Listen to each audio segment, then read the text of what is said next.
Hello welcome साथियों, मेरा नाम है दिलवीर सिंह खालसा और आज की क्लास में मैं आप सबका करता हूं स्वागत। साथियों, आज की क्लास में जनरल साइंस के कुछ क्वेश्चंस करेंगे जो रिसेंटली जेके एसएसबी एग्जामिनेशन में पूछे गए हैं।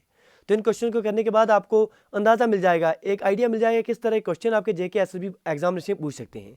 तो ये क्लास बहुत इंपॉर्टेंट होने वाली है आपके आने वाले एग्जामिनेशन के लिए, चाहे आप जेके एसएसबी अकाउंटेंट फाइनेंस की तैयारी कर रहे हैं, एसआई फाइनेंस की तैयारी कर रहे हैं, पटवारी की तैयारी कर रहे हैं या बाकी किसी एग्जामिनेशन की तैयारी कर रहे हैं जिसमें आपके पास जनरल साइंस का पोर्शन मेंशन किया गया है। तो इन क्वेश्चंस के माध्यम से आपको एक आइडिया मिल जाएगा और आपका रिवीजन भी है वो हो जाएगा। तो चलिए सर स्टार्ट कर रहे हैं। चैट बॉक्स में आप साथी जो है साथ साथ आंसर देते रहिए। गुजारिश करें, अगर अभी तक आपने चैनल को सब्सक्राइब नहीं किया है तो प्लीज़ चैनल को सब्सक्राइब कर दीजिए, क्योंकि अगर आप जेके एसएसबी की किसी भी एग्जामिनेशन की तैयारी कर रहे हैं, अकाउंटेंट फाइनेंस की तैयारी कर रहे हैं, तो मैथमेटिक्स हो गया, आपके जनरल साइंस का पोर्शन हो गया, स्टैटिस्टिक्स हो गया, जीके का पोर्शन हो गया, ईच एंड एवरी टॉपिक हम दोस्तों ने आपके साथ मिलकर डिस्कस किया हुआ है। इसी तरह आपके पास पटवारी के एग्जामिनेशन के लिए हमने तैयारी की हुई है। जूनियर असिस्टेंट के जो साथी आज एग्जामिनेशन दे रहे हैं तो उनके लिए हमने बहुत बेहतरीन तरीके से तैयारी की हुई है। तो जो साथी नए जुड़ रहे हैं उनसे गुजारिश करेंगे प्लीज़ चैनल को सब्सक्राइब करना ना भूलें, वीडियो को शेयर करना ना भूलें। तो चलिए सर स्टार्ट कर रहे हैं। पहला क्वेश्चन जो आपके पास जेके एसएसबी की रिसेंट एग्जामिनेशन में पूछा गया है, which are the following friction is also known as kinetic friction. चलिए, चार ऑप्शंस आपके पास दिए गए हैं। Option A drag friction, option B static friction, option C sliding friction and option D rolling friction. चलिए, किस फ्रिक्शन को आप जो है काइनेटिक फ्रिक्शन भी कहते हैं। ठीक है जी, आप दोस्तों को पता होना चाहिए, बहुत बेहतरीन तरीके से हमने पढ़े हुए हैं चीज़ें, सारे के सारे कंसेप्ट जनरल साइंस के। जिन दोस्तों ने हमारी क्लासेस जनरल साइंस की नहीं देखी उनसे गुजारिश करेंगे प्लीज़ वो क्लासेस देख लीजिएगा।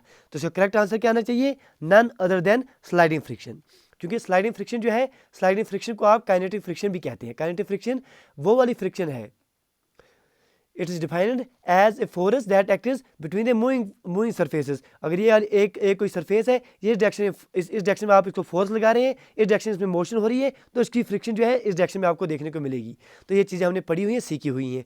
तो कौन सी फ्रिक्शन है जिसे आप काइनेटिक फ्रिक्शन कहते हैं, उसे आप स्लाइडिंग फ्रिक्शन कहते हैं। आपके पास जो काइनेटिक फ्रिक्शन है इसके तीन मेजर टाइप्स आते हैं आपके पास। एक तो स्लाइडिंग फ्रिक्शन होती है, एक तो रोलिंग फ्रिक्शन होती है, एक तो आपके पास फ्लूइड फ्रिक्शन होती है। चलिए सर आगे बढ़ेंगे। तो इसका मार्क कर दीजिए, इसका answer none other than option number C इसका करेक्ट आंसर आ जाएगा। चलिए सर, थोड़ा सर कॉपरेट कर दीजिएगा, क्योंकि आज थोड़ी तबीयत, आज का माहौल ही ऐसा चल रहा है, पूरे जम्मू कश्मीर में ऐसे ही हालत चल रहे हैं, सबकी तबीयत थोड़ी ख़राब चल रही है, तो आप कॉपरेट कर दीजिएगा सर। चलिए, question number 2, the complete breakdown of pyruvate to give carbon dioxide water and energy in a cell takes place in. Complete breakdown जो पायरुवेट का हो रहा है, ठीक है जी, आपको पता ही है सर, आपने हमारे साथ ये चीज़ें पढ़ी होती है, रेस्पिरेशन बहुत बेहतरीन तरीके से हमने पढ़ी है। ऑप्शन ए आपके पास आ रहा है क्लोरोप्लास्ट, ऑप्शन बी आपके पास आ रहा है mitochondria, option C cytoplasm, option D Golgi apparatus. आपने बताना है इनमें से कौन सा ऐसा आपके पास कंपोनेंट आ रहा है, कौन से किस किस आपके पास इनमें से किस जगह पर आपके पास कंप्लीट ब्रेकडाउन हो जाएगा पायरुवेट का। पायरुवेट क्या ऐसा 3 कार्बन मॉलिक्यूल, आपको पता ही है, हमने पढ़ाया होता है, कार्बन साइकिल भी हमने बड़े बेहतरीन तरीके से पढ़ा है। तो आपको पता है ग्लूकोज है, ग्लूकोज साइटोप्लाज्म में पायरुवेट में कन्वर्ट हो रहा है, 3 कार्बन मॉलिक्यूल प्लस एनर्जी मिल रही है उसके साथ। आप इस पायरुवेट के 3 हिस्से हो सकते हैं, या तो ये आपके पास एनारोबिक, इसके पास जो है इन एब्सेंस ऑफ ऑक्सीजन इसकी जो है ब्रेकडाउन हो सकता है, या लैक ऑफ ऑक्सीजन के इसका ब्रेकडाउन हो सकता है, या इन प्रेजेंस ऑफ ऑक्सीजन हो सकता है। अगर इन प्रेजेंस ऑफ ऑक्सीजन होता है तो यहाँ पर इसको कंप्लीट ब्रेकडाउन देखने को मिलता है, जिसमें आपके पास कार्बन डाइऑक्साइड, वाटर और एनर्जी देखने को मिलेगी। तो ये कहाँ पर होता है sir, takes place in mitochondria. Option number B is a correct answer. अगर आप दोस्तों से पूछा जाए, कंसेप्ट आपको पढ़ाया है हमने अच्छे से कि आपके पास सर ग्लूकोज है, ग्लूकोज 6 कार्बन मॉलिक्यूल है, ये 3 कार्बन मॉलिक्यूल जो आपके पास पायरुवेट उसमें चेंज हो रहा है। अब अगर आपके पास इन एब्सेंस ऑफ ऑक्सीजन होगा तो ये चेंज हो जाएगा किसके पास, एथेनॉल में चेंज हो सकता है, plus carbon dioxide plus energy मिल सकती है। अगर लैक ऑफ ऑक्सीजन हो सकता है, जैसे आपके पास आपके मसल सेल्स में देखने को मिलता है कभी कभी, तो वहाँ ये लैक्टिक एसिड प्रोड्यूस कर सकता है, प्लस एनर्जी बन सकती है। इसके साथ साथ अगर यहाँ पर आपके पास इन प्रेजेंस ऑफ ऑक्सीजन इसकी कंप्लीट ब्रेकडाउन होती है तो आपके पास carbon dioxide, water, energy release होती है, and this process takes place in the mitochondria. चलिए, ये चीज़ें पढ़ी हुई हैं, सीखी हुई हैं। आगे बढ़ेंगे। क्वेश्चन नंबर 3 आपकी स्क्रीन के ऊपर बिल्कुल इस तरह से है, which are following has a lowest energy in an electromagnetic spectrum. अब आपने दोस्तों ने बताना है कि नीचे दिए गए ऑप्शन में से कौन सी ऐसी रेज हैं, कौन सी ऐसी आपके पास स्पेक्ट्रम में कौन सी वेव्स आ रही हैं जिनके आपके पास सबसे लोवेस्ट एनर्जी देखने को मिलेगी। Option A infrared rays, option B microwaves, option C radio waves, option D gamma waves. चलिए जी, आप दोस्तों को पता होना चाहिए सर, ये पैटर्न आपको पता होना चाहिए कहाँ से लेकर कहाँ तक जो है इस तरह के, अगर आप फ्रीक्वेंसी के हिसाब से देखेंगे, ठीक है जी, फ्रीक्वेंसी के हिसाब से, क्योंकि आपको पता है सर एनर्जी किसके बराबर होती है, एनर्जी होती है sir H into nu, where H is the Planck's constant. ये चीज़ आपने पढ़ी होती है साइंस में हमारे साथ। तो H प्लैंक्स कांस्टेंट होता है and new is the frequency. तो जितनी ज़्यादा फ्रीक्वेंसी होगी उतनी ज़्यादा किसी चीज़ की एनर्जी होगी। आपसे पूछा जा रहा है कि सबसे लोवेस्ट एनर्जी किसकी होगी, सबसे लोवेस्ट एनर्जी किसकी होगी, जिसकी सबसे लोवेस्ट आपके पास फ्रीक्वेंसी देखने को मिलेगी। तो सबसे कम फ्रीक्वेंसी किस वेव्स की होती है, तो वो आपके पास नन अदर देन आपके पास रेडियो वेव्स होती हैं। क्योंकि आपके पास, आपको पता ही है, ये पढ़ाया होता है, सीखा होता है कि आपके पास सबसे कम फ्रीक्वेंसी किनकी है सर, रेडियो वेव्स की है। उसके बाद आपके पास माइक्रोवेव आती हैं, उसके बाद आपके पास इंफ्रारेड वेव्स होती हैं, उनके बाद विजिबल लाइट आ जाती है, उसके बाद अल्ट्रावायलेट आ जाती है, उसके बाद एक्स रेज आ जाती है, उसके बाद गामा रेज आ जाती है। ये पैटर्न हमने पढ़ा होता है कि यहाँ से लेकर यहाँ इस तरफ जो है वेवलेंथ बढ़ती रहती है, एनर्जी बढ़ती रहती है। अगर यहाँ से यहाँ की तरफ जाएंगे तो आपके पास जो वेवलेंथ है सर लेफ्ट साइड में बढ़ती जाएगी, फ्रीक्वेंसी जो है राइट साइड में बढ़ती जाएगी। मतलब जो है, जो आपके पास रेडियो वेव्स है इनकी सबसे ज़्यादा वेवलेंथ होगी, सबसे कम एनर्जी होगी। इसी तरह से गामा रेज जो है इनकी सबसे कम आपके पास वेवलेंथ है, सबसे ज़्यादा इनकी आपके पास फ्रीक्वेंसी है और सबसे ज़्यादा इनके पास एनर्जी है। तो कैसे आप याद रखते हैं, एक सेंटेंस हमने आपके साथ पढ़ा होता है जिसे आप कहते हैं कि rich man in Varanasi use extra gold, rich man in Varanasi use extra gold, rich man in Varanasi use extra gold. तो ये सेंटेंस याद रख दीजिए, आपके पास जो पैटर्न याद आ जाएगा कि आर से आप स्टार्ट करते हैं, जी तक जाते हैं, आर में आपके पास सबसे कम फ्रीक्वेंसी देखने को मिलती है और जी में सबसे ज़्यादा फ्रीक्वेंसी देखने को मिलती है। तो रेडियो वेव्स में सबसे ज़्यादा कम आपके पास फ्रीक्वेंसी है, सबसे कम आपके पास एनर्जी देखने को मिलेगी। तो क्वेश्चन क्या पूछा गया था, which are following has a lowest energy. तो लोवेस्ट एनर्जी किसकी होगी, रेडियो वेव्स की होगी। चलिए जी, सीख रहे हैं तो प्लीज़ लाइक शेयर और सब्सक्राइब करना ना भूलें।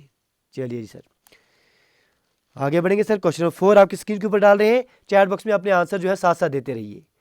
पूछा जा रहा है, इन एन इकोसिस्टम जू plankton is an example of. अब आपने बहुत बेसिक क्वेश्चन है सर, क्योंकि आपने बड़े बेहतरीन तरीके से पढ़े होते हैं ये सारे कंसेप्ट। ऑटोट्रॉपस क्या है सर, हेटेरोट्रॉपस क्या है, ये चीज़ें हमने बड़ी अच्छी पढ़ी हैं साइंस में। तो अब आपके पूछा गया है कि इकोसिस्टम में जू प्लैंकटन जो है वो क्या कहलाएंगे, क्या सर प्रोड्यूसर कहलाएंगे, जू प्लैंकटन से सब प्रोड्यूसर है नहीं।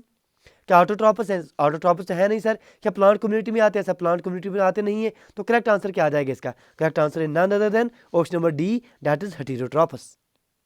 चलिए सर, क्वेश्चन नंबर 5 आपके स्क्रीन के ऊपर बिल्कुल इस तरह से है, what is the atomicity of oxygen molecule. Oxygen molecule की एटॉमिसिटी क्या है। ऑप्शन ए आपके पास दिया गया है 1, option B 2, option C 8, option D 4।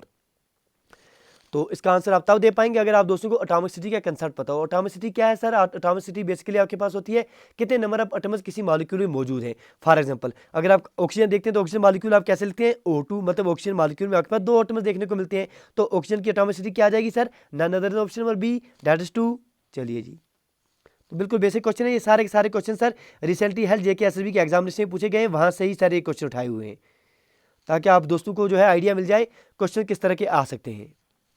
चलिए क्वेश्चन नंबर 6 आपकी स्क्रीन के ऊपर, the number of wave crests passing through a point in unit time. ठीक है जी, कितने वेव क्रेस्ट्स पर यूनिट टाइम निकलेंगे उसे आप क्या कहेंगे। नंबर ए आपके पास फ्रीक्वेंसी, नंबर बी आपके पास एम्पलीट्यूड, ऑप्शन सी आपके पास इंटेंसिटी एंड ऑप्शन डी आपके पास वेवलेंथ। तो बेसिक क्वेश्चन है, इसका करेक्ट आंसर क्या आ जाएगा सर, फ्रीक्वेंसी। ठीक है जी, चलिए हर्ट्स में इसकी जो है आप मेजरमेंट करते हैं, तो फ्रीक्वेंसी का एसआई यूनिट किस में आप मेजर करते हैं सर, हर्ट्स। चलिए जी, क्वेश्चन 7 आपकी स्क्रीन के ऊपर बिल्कुल इस तरह से है, which are following countries is also known as country of winds. बताइए जी, सारे के सारे कंसेप्ट आपने हमारे साथ पढ़े होते हैं, सीखे हैं सर। अगर आप दोस्तों ने हमारे साथ सोर्स ऑफ एनर्जी की क्लास देखी होगी कभी, जिस साथी ने हमारे साथ साइंस की क्लासेस देखी है सर, कोई भी ऐसा क्वेश्चन जेके एसएसबी एग्जामिनेशन में नहीं होगा आप जो आंसर ना दे पाएँ, इतना आप श्योर रहिए। चलिए ऑप्शन ए आपके पास England, option B Denmark, option C Australia and option D आपके पास कनाडा आ रहा है। तो बताइए सर इनमें से कौन सी कंट्री है जिसे आप कंट्री ऑफ विंड्स कहते हैं। तो इसका करेक्ट आंसर क्या है, ये हमने पढ़ा भी होता है सर, इसे डेनमार्क कहते हैं। डेनमार्क जो है इसे कंट्री ऑफ विंड्स कहते हैं, क्योंकि सबसे ज़्यादा जो आपके पास highest proportion of wind power जो है इस कंट्री में आपको देखने को मिलता है। 50% जो आपके पास पावर रिक्वायरमेंट है इस कंट्री की, वो आपके पास रिन्यूएबल एनर्जी सोर्सेज से हासिल की जाती है। तो ये चीज़ आपने याद रख लेनी है। चलिए सर आगे बढ़ेंगे, क्वेश्चन नंबर 8 आपकी स्क्रीन के ऊपर इस तरह से है, which are following is an example of inexhaustible natural resources. कौन सा ऐसा आपके पास ऑप्शन है जिसे आप इनएग्जॉस्टेबल नेचुरल रिसोर्स में गिनेंगे। ऑप्शन ए आपके पास आ रहा है sir coal, option B iron, option C minerals, option D nature gas. Inexhaustible होना चाहिए सर, एग्जॉस्ट नहीं होना चाहिए सर। नेचर गैस अगर एग्जॉस्ट नहीं होता तो फिर क्या बात होती सर। मिनरल्स सर नहीं आ सकते, कोल नहीं आ सकते, तो बचेगा क्या? ओनली आयर ऐसा नेचर सोर्स आ रहा है जो आपके पास इनएग्जॉस्टेबल नेचर सोर्स है। चलिए सर, क्वेश्चन नंबर 9 आपकी स्क्रीन के ऊपर बिल्कुल इस तरह से है। सीख रहे हैं तो प्लीज लाइक शेयर और सब्सक्राइब करना ना भूलें। क्या पूछा जा रहा है sir? The amount of electric charge flowing per second is called. तो इसका बेसिक आंसर है, आप आंसर बिल्कुल विद इन सेकेंड दे दीजिए। ऑप्शन ए आपके पास आ रहा है इलेक्ट्रिक करंट, ऑप्शन बी आपके पास करंट डेंसिटी, ऑप्शन सी आपके पास आ रहा है electrical resistivity and option D आपके पास आ रहा है इलेक्ट्रिकल पोटेंशियल। तो सारे के सारे कंसेप्ट हमने करंट इलेक्ट्रिसिटी में पढ़े हैं, सारे कंसेप्ट हमने पढ़े हैं विद हेल्प ऑफ एग्जांपल्स भी, न्यूमेरिकल भी, ये सारे किए हुए हैं। तो जिन दोस्तों ने वो क्लासेस नहीं देखी उनसे गुजारिश करेंगे, डिस्क्रिप्शन बॉक्स में आपके पास लिंक मिल जाएगी। JK SSB FA के लिए, पुलिस पटवारी के लिए जो साइंस की पोर्शन हमने पढ़ाए हैं उनकी लिंक आपको हम डिस्क्रिप्शन बॉक्स में दे रहे हैं, प्लीज़ वहाँ से देख लीजिएगा। तो आपके पास करेक्ट आंसर क्या आ जाएगा? बताइए सर, बताइए। Question 9 none other than option number A, that is electric current. तो इलेक्ट्रिक करंट किसे कहेंगे आप? Electric current is nothing but the amount of charge flowing per unit time, per second. जैसे चार्ज पर यूनिट टाइम, जैसे per second आप कहते हैं, उसे इलेक्ट्रिक करंट कहते हैं। अगर आपसे कोई डेंसिटी पूछ दे सर इलेक्ट्रिक, ये करंट डेंसिटी क्या है? करंट डेंसिटी आप जे से डिनोट करते हैं। करंट डेंसिटी क्या है? Electric current per unit cross section area of the conductor, I/A। ये हमने आपको दिखाया होता है। Current per unit area, per unit cross section area, उसे आप जे से डिनोट करते हैं, दैट इज नोन है करंट डेंसिटी। तो रेजिस्टिविटी तो आपने पढ़ी है सर। रेजिस्टिविटी क्या है सर? प्रॉपर्टी होती है किसी मटीरियल की, फंडामेंटल प्रॉपर्टी है किसी मटेरियल की, जो मेजर करता है how strongly it resists the electric current. इसकी वैल्यू हमने क्या पढ़ी है सर? रेजिस्टेंस आर किसके बराबर होता है? रो एल शाबाश डिवाइड बाय ए। ठीक है जी। रो का मतलब क्या है सर? रेजिस्टिविटी है। That resistance depends upon resistivity, length and area of the wire. ये चीज़ हमने पढ़ी होती है। तो पोटेंशियल के बारे में आप दोस्तों ने पढ़ाया होता है। चलिए आगे बढ़ेंगे। क्वेश्चन नंबर 10 आपकी स्क्रीन के ऊपर, the chemical symbol Ag denotes which are following element. तो Ag किसका सिंबल है? बहुत अच्छी बात है। तो सिंबल्स आपने याद रख लेने हैं। क्या सिल्वर का है, आयरन का है, गोल्ड का है या आर्गन का है? देखिए सर, आर्गन की बात करेंगे तो आर्गन का सिंबल आपके पास क्या आता है सर? A और R आ जाता है। गोल्ड का सिंबल देखेंगे तो सर A और U आ जाता है। आयरन का सिंबल देखेंगे तो सर Fe आ जाता है।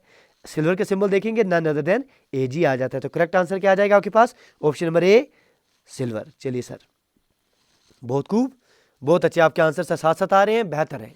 चलिए क्वेश्चन नंबर 11 आपकी स्क्रीन के ऊपर बिल्कुल इस तरह से है। पूछा जा रहा है what does the letter H in the ozone depleting gas HFC indicate. ठीक है जी। आपके पास जो ओजोन डिप्लीटिंग गैस HFC आ रहा है, HFC, इसमें H का मतलब क्या है? Option A halide, option B holmium, option C hydro and option D आपके पास क्या आ रहा है? हैसियम आ रहा है। तो आप दोस्तों को पता होना चाहिए सर HFC का मतलब क्या होता है?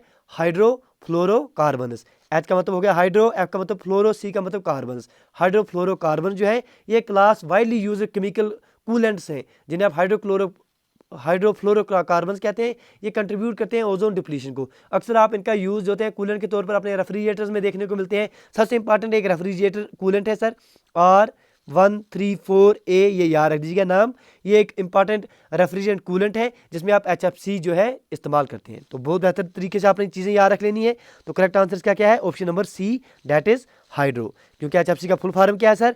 Hydro fluorocarbons, most frequently used in air conditioning and as refrigerant. जैसे आपके पास R134A जो है one of the most commonly used HFC refrigerant आ रहा है। चलिए जी, क्वेश्चन 12 आपके स्क्रीन के ऊपर बिल्कुल इस तरह से अटेम्प्ट कीजिए sir. Which are following instrument is used to measure atmospheric pressure. आप बताइए सर, एटमॉस्फेरिक प्रेशर नापने के लिए कौन सा आप इंस्ट्रूमेंट इस्तेमाल करेंगे? क्या एनीमोमीटर इस्तेमाल करेंगे, क्या एमीटर इस्तेमाल करेंगे, क्या थर्मोमीटर इस्तेमाल करेंगे, क्या बैरोमीटर इस्तेमाल करेंगे? तो बहुत ही बेसिक क्वेश्चन है। करेक्ट आंसर क्या आ जाएगा सर? बैरोमीटर आ जाएगा। यहाँ तक तो ठीक है, सब दोस्तों के आंसर यहाँ तक बिल्कुल सही है। अब आप हमें बताइए सर, जो आपके पास एटमॉस्फेरिक प्रेशर है इसकी वैल्यू क्या आती है? कितने, इसकी जो आपके पास वैल्यू है कितनी आती है?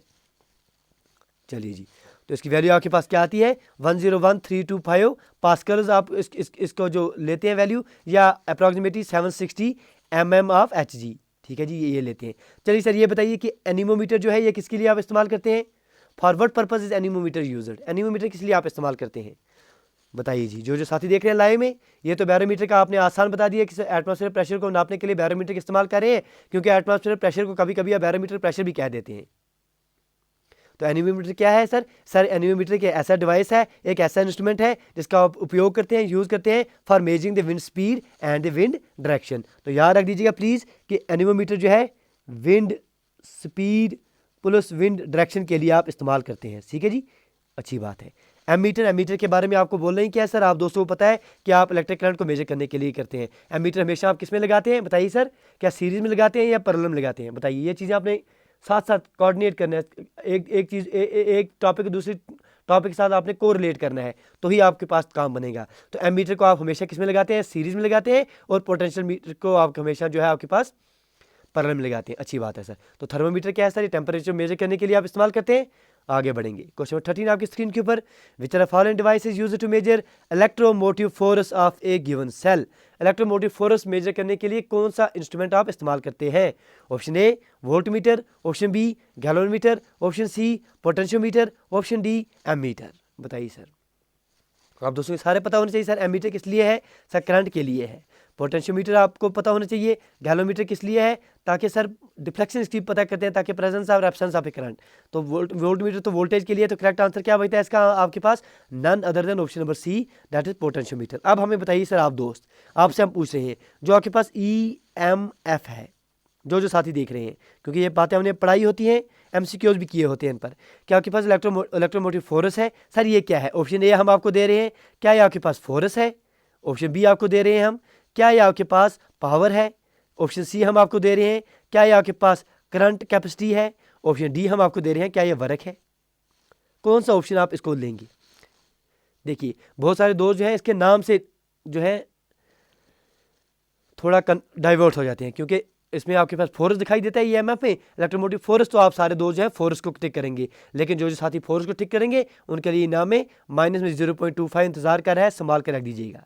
इसका करेक्ट आंसर क्या आना चाहिए सर? वर्क आना चाहिए, क्योंकि आप दोस्तों को पता है कि आपके पास जो इलेक्ट्रोमोटिव फोर्स है सर, बेसिकली ये क्या है? इलेक्ट्रोमोटिव फोर्स एक सेल की क्या होती है? It is the maximum potential difference between the two electrodes of a cell. तो मैक्सिमम पोटेंशियल डिफरेंस कितनी है?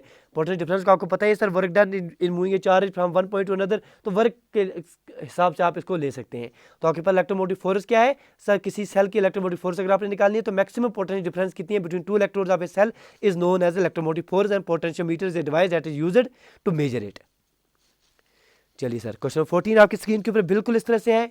The force of attraction between two temporary dipoles is called. ठीक है जी, जो दो टेम्पररी डाइपोल्स बनते हैं उनके बीच में जो फोर्स ऑफ अट्रैक्शन आ जाती है, temporary sir force of attraction होती है ये, तो इसको क्या कहते हैं?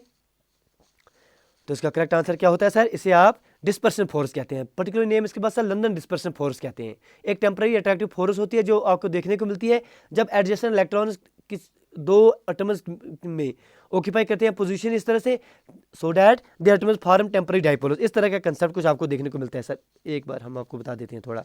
ये आपके पास फॉर एग्जांपल एक एटम है इस तरह से, ये इसके जो इलेक्ट्रॉन्स है इस तरह से अगर आ जाए सर, पॉजिटिव इस तरफ चला जाए, ये इलेक्ट्रॉन्स इस तरफ आ जाए, नेगेटिव वाला इस तरफ आ जाए, तो ये जो आपके पास यहाँ पर अगर फॉर एग्जांपल इसका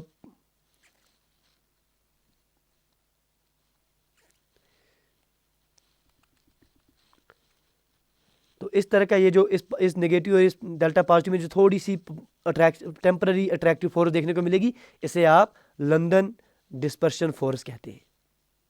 ठीक है जी, तो इतना आपको याद रखना चाहिए। तो करेक्ट आंसर क्या आ जाएगा? Dispersion force, that is option number D. चलिए जी आगे बढ़ेंगे। क्वेश्चन नंबर 15 आपकी स्क्रीन के ऊपर। Which is the upper most layer of the earth atmosphere. अब अर्थ एटमॉस्फेयर के अलग अलग लेयर्स हैं, आप दोस्तों को पता ही है sir. Troposphere, stratosphere, mesosphere, thermosphere, exosphere, ये सारे हमने पढ़े होते हैं। तो आपने बताना है क्या पूछा गया है? अपर मोस्ट, सबसे ऊपर वाला। तो सबसे ऊपर वाला कौन सा है sir? None other than option number A, that is exosphere. सबसे नीचे वाला कौन होता है सर? ट्रोपोस्फेयर। तो चलिए ये आप देख लीजिए, ये हमने आपको बनाए हुए यहाँ पर, ये याद रख दीजिए, ये लेयर्स ऑफ एटमॉस्फेयर है। ये आपके पास अर्थ है, सबसे नीचे वाला आपके पास ट्रोपोस्फेयर आ रहा है, लगभग सर 12 से 18 किलोमीटर तक आपको देखने को मिलता है। उसके बाद स्ट्रेटोस्फेयर 11 से 50 किलोमीटर तक आपको देखने को मिलता है। फिर आपके पास मेसोस्फेयर आ जाता है, लगभग 40-50 से लेकर 80-90 किलोमीटर तक देखने को मिलता है। उसके बाद आपके पास थर्मोस्फेयर आ जाता है, जो आपके पास लगभग 800 किलोमीटर तक देखने को मिलता है। फिर आपके पास एक्सोस्फेयर होता है, जो आपके पास लगभग 3000 किलोमीटर तक देखने को मिलता है। ये चीज़ें हमने पढ़ी होती हैं, याद रख दीजिएगा। तो पैटर्न क्या है sir? Troposphere, stratosphere, mesosphere, thermosphere और एक्सोस्फेयर। चलिए, स्ट्रेटोस्फेयर में आपके पास ओजोन लेयर भी देखने को मिलती है। चलिए जी, क्वेश्चन 16 आपकी स्क्रीन के ऊपर बिल्कुल इस तरह से है, कीजिए अटेम्प्ट। बेसिक क्वेश्चन है sir, which are following organ is also known as food pipe. तो फूड पाइप आप किसे कहेंगे? क्या आप ओसोफेगस को कहेंगे, ट्रैकिया को कहेंगे, स्टोमक को कहेंगे, या गॉल ब्लैडर को कहेंगे? तो करेक्ट आंसर इसका क्या आ जाएगा? Option number A, that is oesophagus. चलिए सर आगे बढ़ेंगे। क्वेश्चन 17 आपकी स्क्रीन के ऊपर बिल्कुल इस तरह से है, which are following vitamin is also known as biotin. अब जिन दोस्तों ने हमारे साथ विटामिन की क्लास देखी होगी, सर जिंदगी भर आप में से कोई भी ऐसा स्टूडेंट नहीं होगा जो इन विटामिन के जो केमिकल नेम्स हैं एज वेल एज इनकी जो डिफिशियंसी डिजीज हैं वो भूल सके, क्योंकि सर हमने आपको ऐसे बेहतरीन ट्रिक से आपने याद कराए हैं कि आप भूल के भी भूल नहीं सकते वो। तो जिन दोस्तों ने वो क्लास नहीं देखी उनसे गुजारिश करेंगे प्लीज़ आप देख लीजिएगा, आप सर्च कीजिएगा विटामिन बाय दिलबीर सिंह खालसा, तो आपको जो है बहुत बेहतरीन क्लास मिल जाएगी। वहाँ आप ऐसे ट्रिक सीखेंगे कि आपके पास ये मेमोरी ट्रिक के माध्यम से हमेशा के लिए याद आ जाएंगी। तो करेक्ट आंसर का क्या आना चाहिए क्वेश्चन 17 का? None other than option number D, that is B7। चलिए थोड़ा आपको दोहरा देते हैं। हमने बोला क्या होता है सर वहाँ पर? बायोटिन। हमने बायोटिन को क्या बोला होता है सर? टिन किस लिए हमने याद रखा होता है सर?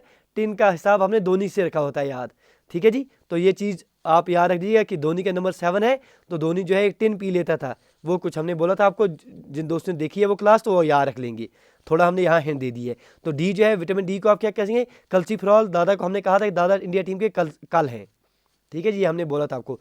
सी के लिए आपके क्या बोला था? Ascorbic acid. ए के लिए आपके पास रेटिनॉल होता है। तो जिन दोस्तों ने वो नहीं देखी है प्लीज़ वो क्लास देख लीजिएगा। चलिए जी अगला क्वेश्चन आपके पास, the rate of change of velocity with respect to time is known as. तो बहुत ही बेसिक क्वेश्चन है, rate of change of velocity with respect to time is known as. Option A आपके पास acceleration, option B momentum, option C speed, and option D आपके पास moment of force आ रहा है। तो करेक्ट आंसर क्या आना चाहिए? बिल्कुल जी, सब दोस्तों के आंसर सही आ रहे हैं। Acceleration is known as rate of change of velocity with respect to time. चलिए जी आगे बढ़ेंगे।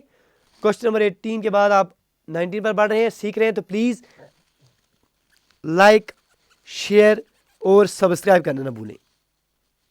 चलिए सर पूछा जा रहा है question, which are following terms denote a disease outbreak that spreads across countries. तो इसके बारे में आपको बोलेंगे, क्योंकि पिछले 2 सालों से तो ये नाम हम लगातार सुनते आ रहे हैं कि इनमें से कौन सा ऐसा नाम आपके पास आया, कौन सी टर्म आपके पास देखने को मिलेगी जो डिनोट करेगी उस बीमारी को जो आउटब्रेक होता है, जो फैलती है अक्रॉस बहुत सारे अलग अलग ममालिक में, ठीक है जी। अभी सर कोविड-19 का आप देख रहे हैं, तो कोविड-19 को क्या घोषित किया गया है सर? पेंडेमिक घोषित किया गया है। तो करेक्ट आंसर क्या आ जाएगा? ऑप्शन नंबर ए, पेंडेमिक, ठीक है जी। ये चीज़ें जो है ये टर्म्स याद रख दीजिएगा। पेंडेमिक किसे कहेंगे? ये चलिए ये ऑप्शन तो कुछ अलग ही था, ये छोड़िए। एपिडेमिक किसे कहेंगे, एंडेमिक किसे कहेंगे? चलिए ये याद रख दीजिए, ये याद रख दीजिए सर। पेंडेमिक के बारे में अगर आपसे पूछा जाए पेंडेमिक क्या है?